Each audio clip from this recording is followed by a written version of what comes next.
Hey GPT, I just want to practice my English with you. Like, you have to ask me some of the questions of the deep learning and Python. Of course, I'd be happy to help. Let's start with a few deep learning questions. So, could you explain what a neural network is and how the backpropagation algorithm works? Yeah, I can tell you like clearly what is actually a neural network and what is actually a back propagation. So, neural network is a where we have a neurons where we have a layer input layer, hidden layer, and also a output layer where each layer is connected to each other, and they have own specific weight, and they are connected to each other. So that's basically a neural network, and it always try to learn complex pattern. And talking about back propagation where we move back from the output layer and try to fix the weight and biases. We always try to give the we always try to reduce the error using log loss, and then applying optimizer. We always try to like sometime increasing the weight and sometime decreasing the weight to reduce the overall errors. And our goal is reach to the global minima. And we also use the bias which help us to produce the output. And it is like additional parameter. Bias is additional parameter, and it help us to adjust the output in a good way. So this is actually the thing. That was really clear. You explained the structure of a neural network and the idea behind backpropagation really well. If you don't mind, let's keep going. Could you describe what a convolutional neural network is and in what situations it's especially useful?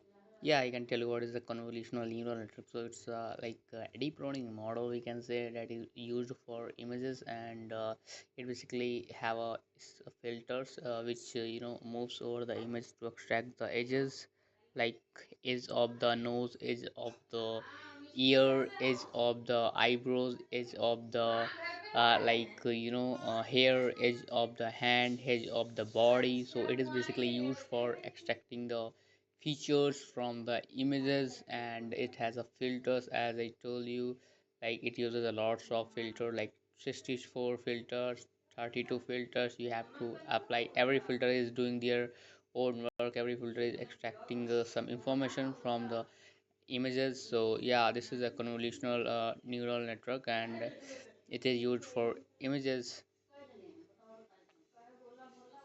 Exactly, that was a great explanation. And yeah, CNNs are especially powerful for things like image classification, object detection, and even things like medical imaging.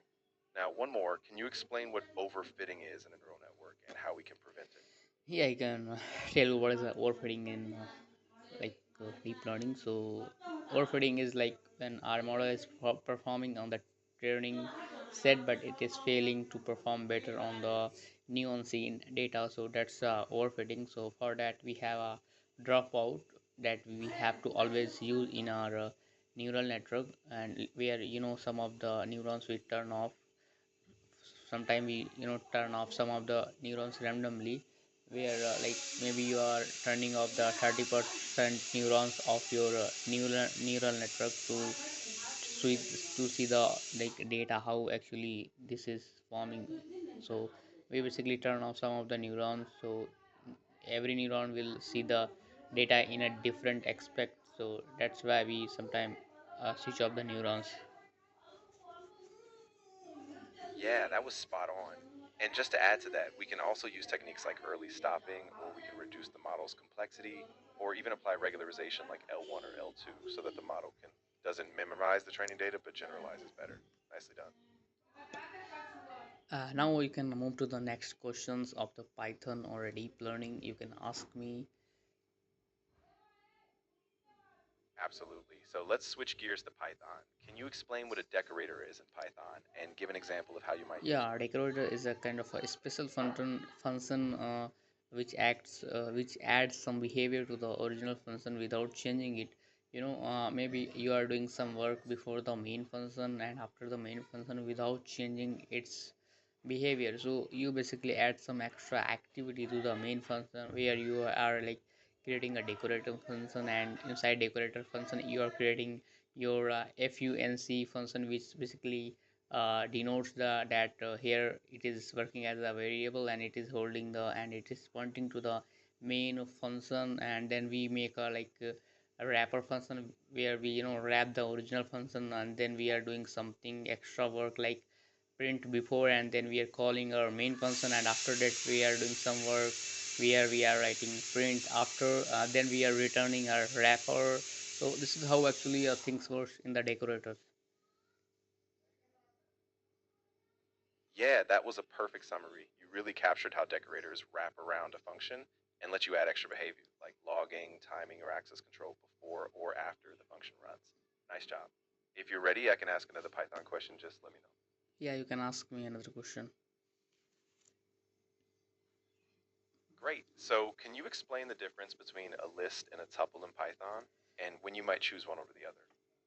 Yeah, list is data structure, and tuple is also of course data structure. And list is mutable, and tuple is immutable. List uses a square bracket, and tuple uses c brackets. And list is we can say, a tuple is a cost, tuple is a faster. Exactly. Yep, you got it. Lists are great when you need to modify or update things, while tuples are handy when you want a fixed read only collection. Plus, they're a bit faster. Awesome job. Let me know if you'd like to keep going or switch topics. No, thanks for the conversation. Now I want to end this.